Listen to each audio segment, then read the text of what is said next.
Hello all and welcome to Witch Ways. I'm Colette and today I want to share some of the ways that you can sort out whether something is a sign or whether it's maybe not a sign. And I'd also love if you would share in the comments below if you've had any experiences with signs. So before I start, I just want to go over a few background pieces of information. And the first thing I want to say is that different cultures have different ways of approaching signs. Some cultures have a really significant way of determining whether something is a sign. Other cultures do not, and some cultures might feel that it's best to seek out the guidance of someone who's skilled in magic or healing. The things that I'm going to show today are just some things that have worked for me. They've worked for a few of the students that I teach, and I hope they may help you. So let's jump in. I think the first and most important way to tell if something is a sign is that it needs to be very unusual. And probably that's the way that most of you have heard to tell whether or not a sign is real, is that it's something unusual or unique. And there are a lot of ways this plays out. An example from my personal life is that this fall, right before Samhain, crows started continuously circling my house, and they were casting shadows on the walls of all the rooms. And that was something that had never happened in the 20 years that I've lived here. And so I tried to interpret it. I couldn't get any information. And so I just had to be okay with knowing that something was shifting, something magical was approaching. And then that just a few days before Samhain, a very close family member died. And the very next day, crows stopped circling my house. So that's what I mean by unusual. So yes, crows are associated with the underworld, but they also are just a part of regular everyday life and a healthy ecosystem. And seeing one does not mean that something related to underworld energy is about to occur. So another thing that could show up that would be unusual would be if someone just randomly walks up to you, looks at you and says something kind of odd and then walks away, especially if it has something to do or you feel like it could be related to something that's going on in your life or that you're questioning. Another thing that I've seen be a sign is if an animal walks up to you, gets really close, holds your gaze, and then walks off. Sometimes unusual things are just random events, of course. So that's why I like to have a few different backup methods to see if I think it's a sign. Some of the ways that I try to verify if something is a sign or not are very simple or need just a little bit of skill, and others are more advanced. So start with the things that you feel comfortable trying out and build up from there. So my first suggestion or thought is, does this unusual event happen more than once? If it does, it's a little bit more likely that it's a sign. My second really useful suggestion that I use all the time is I think it's helpful to have some kind of divination tool that will give you a basic yes or no answer, like say a pendulum, or if you're good at getting yes or no answers from cards or rune sets, you can try that to get a yes or no answer. And then you just ask, is this a sign or not? If you work with animal allies, they're likely to show up a lot, and that's just normal for working with them. However, if they are behaving oddly or they're being really persistent about trying to get your attention, I would be more likely to think that that was a sign and ask myself, do I know what this is about? And I probably wouldn't. So then I would need to do a little bit of divination about it. If you're someone that tends to experience sensations in your body when you're doing magic, you can use that to help you tell if something is a sign. And this is a bit more advanced.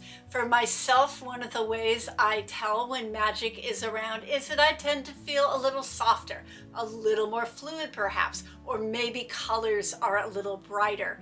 But how everyone experiences magic in their body is very unique, and that's why this is an advanced technique, because you have to have done enough magic to determine what it feels like when it's around in your body.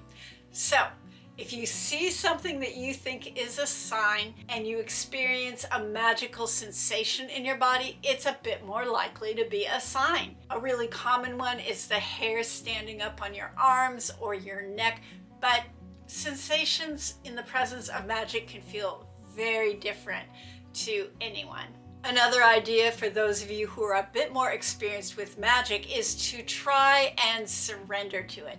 Just say yes. This might be a sign, and open yourself up to the idea of information coming to you. If you try this and nothing happens, it probably isn't a sign, or at the very least, that information is not accessible right in that moment. But if magical sensations in your body increase, or you start noticing more things that seem unusual, or you start getting intuitive hits about what this sign might be about, it makes it a lot more likely that it is a sign. There's another question you can ask yourself, which I find useful for any level of skill. Ask yourself if this is something that you have some glimmer of what it might be about, or if you spend a little bit of time doing some divination about it and information starts to come through for you. If that's not the case, it's either not a sign or it's not a useful sign to you, and you need more information before you can do anything with it. I also think it's more likely to be a sign if right away I connect it with something I'm thinking about in my life, or especially if it's something I'm consciously spending a lot of time trying to come to a decision about how to move forward with that project or idea. If a possible sign affects me very deeply, either emotionally or physically, I am more likely to spend a lot more time doing some divination and trying to see if in fact it is connected to what I'm working on, or if it's a sign. If you work with deities well enough to know what the animals are that are associated with them, it is more likely to be a sign if that animal shows up in your life in close proximity, or in an unusual way, or holding your gaze. I would take that as a sign that that particular deity is wanting some attention from me, so maybe I'll make an offering, or I will try and get a little bit more information about what is actually the message. And sometimes I feel like in general, at least for me, signs can be a way to just grab my attention so that I take the time to check in and get more information about what's going on.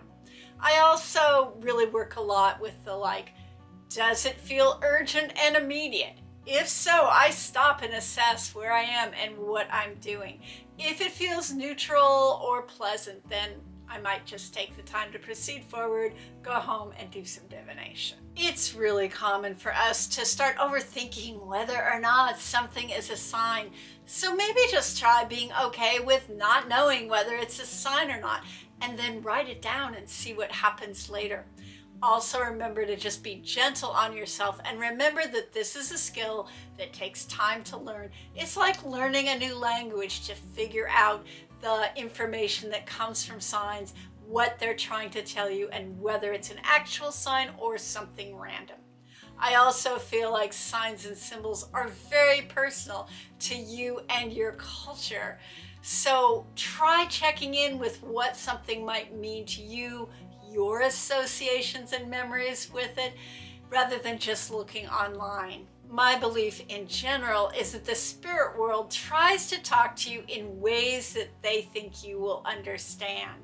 And again, of course, it's not something that you'll get right away, but over time, I believe that to be true. Or if you don't believe in spirits and you just think it is all sort of your subconscious trying to talk to you, I think it's also likely that your subconscious wants you to understand that sign or that message and will speak to you in symbols or pictures or things that you are likely to be able to interpret if you put a little effort into it. People who experience OCD have shared that sometimes it can be difficult for them to sort out what is a sign and what is not, and they can really get into overthinking it.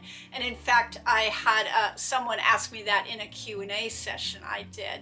So I think recognizing the signs can be difficult if you have certain neurodivergent patterns, but the same can also be true for those of us who might have physical or emotional problems or be in physical or emotional crisis. I am not an expert. What your therapist tells you will always be better. But my experience is that for some people, trying to get information through body sensations rather than through any kind of mental process can work a little better. And we all have unique gifts and talents and ways of working with magic. So if a particular magical technique, like signs, doesn't work for you, that's okay. Just don't do it. There's so much out there to explore with witchcraft that I feel just let it go. You don't need to work with that one. So this week's video is just an overview of a very complex topic with a lot of different areas of interest and study that could be a several-week intensive course. So if you have questions, please put them in the comments. Also, please put your experiences in the comments. I do have a couple other videos on interpreting signs and working with divination and intuition, so I'll link those in the description. I would really enjoy it if you checked out my Patreon page and considered subscribing. It's really great content, and I also really love it when all of you like and subscribe. So until next time, stay safe and be well.